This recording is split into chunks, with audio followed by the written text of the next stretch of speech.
নিজের মতের বিরুদ্ধে গেলেই বেপরোয়া হয়ে ওঠেন আওয়ামী লীগ নেতা আরাফাত রহমান। যেখানে সেখানে বাহিনী নিয়ে হামলা চালিয়ে মারধর করায় যেন নেশা তার, বাদ যায় না নিজ দলীয় নেতাকর্মীরাও। ফলে গ্রামের সাধারণ মানুষের কাছে আরাফাত এখন মূর্তিমান আতঙ্কের নাম। গত ইউনিয়ন পরিষদ নির্বাচনে নৌকা প্রতীকের বিরুদ্ধে গিয়ে স্বতন্ত্র নির্বাচন করায় দল থেকে বহিষ্কৃত হন আরাফাত রহমান। তারপরও থেমে নেই তার সন্ত্রাসী কর্মকাণ্ড, জমি দখল, চাঁদাবাজি, একাধিক ব্যক্তিকে মারধর সহ নানা অভিযোগ রয়েছে আরাফাতের বিরুদ্ধে। গত কয়েক বছরে আরাফাত ও তার সন্ত্রাসী বাহিনীর মারপিটে অন্তত 25 থেকে 30 জন আহত হয়েছেন। যমুনায় চলছে ডাবল খুশি অফার। এই ঈদে যমুনার পণ্য কিনলেন তো জিতলেন। তার আক্রোশ থেকে বাদ যায়নি আওয়ামী লীগের কেন্দ্রীয় ধর্ম বিষয়ক উপকমিটির সদস্য মনোয়ারুল ইসলাম মুকুলও।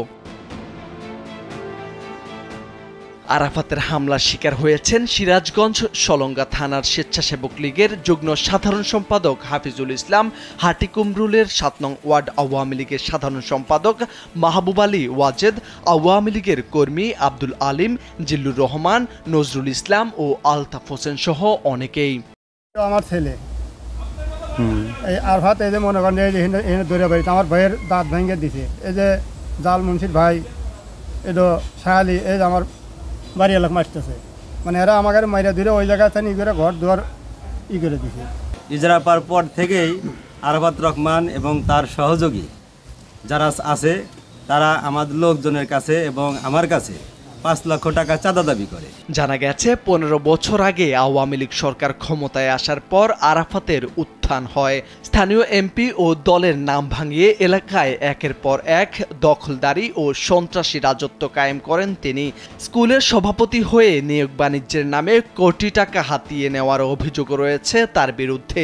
এমনকি সভাপতির দায়িত্বে থাকাকালে নিজের মেয়ের বান্ধবী ও 7ম শ্রেণীর শিক্ষার্থীকে বিয়ে করে সমালোচিত হয়েছেন তিনি।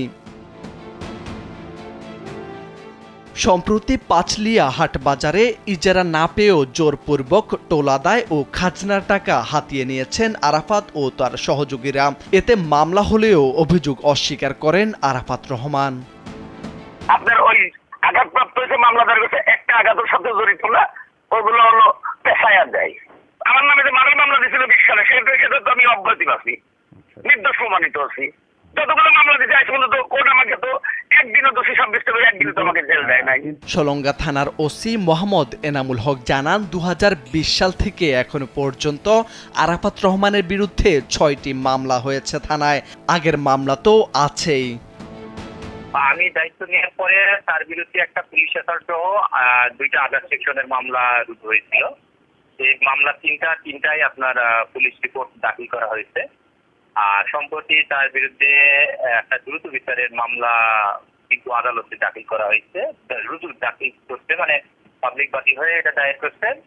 এটা হচ্ছে আপনার সিবিআই এটা তদন্তভার নিয়েছে। সিবিআই তদন্ত করে হয়তো পুলিশ দাখিল করবে।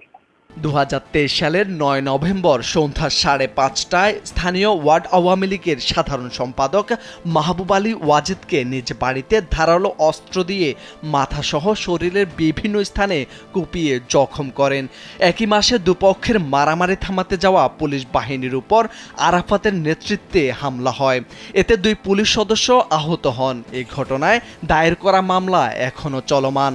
মারামারি ধরাধরি অনেক মানুষকে মারছে।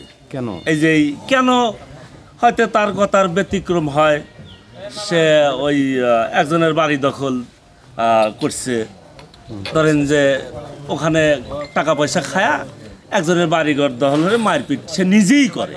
গ্রহণযোগ্যতা নাই, সে পেশি শক্তি দ্বারা এগুলা করছে এবং এটা প্রতিহত করতে গেলে আমাকে মানে 20-25 জন মানে গুন্ডা বাহিনী নিয়ে আমাকে অতর্কিতভাবে হামলা করে এবং প্রচুর আমাকে মারধর করে। আমি সরকারি হাট যাকে ইজারা দিচ্ছি, আমি তার পক্ষে থেকে আমি তার হাত থেকে সমর্থন করে তার ন্যায্য হক আমি তাকে ফিরে দেওয়ার জন্য চেষ্টা করছি।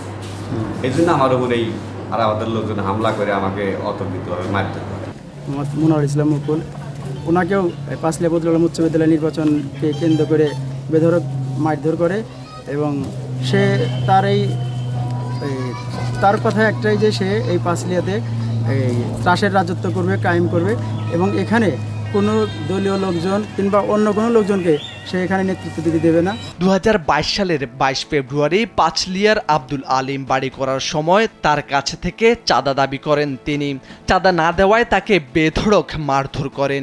একই বছরের 9 জুলাই পাঁচলিয়া এলাকায় পুলিশের সামনে ইউপি সদস্য জিল্লুর রহমানের উপর হামলা চালায় আরাফাতের লোকজন। এতে ওই ইউপি সদস্যের মৃত্যু হয়।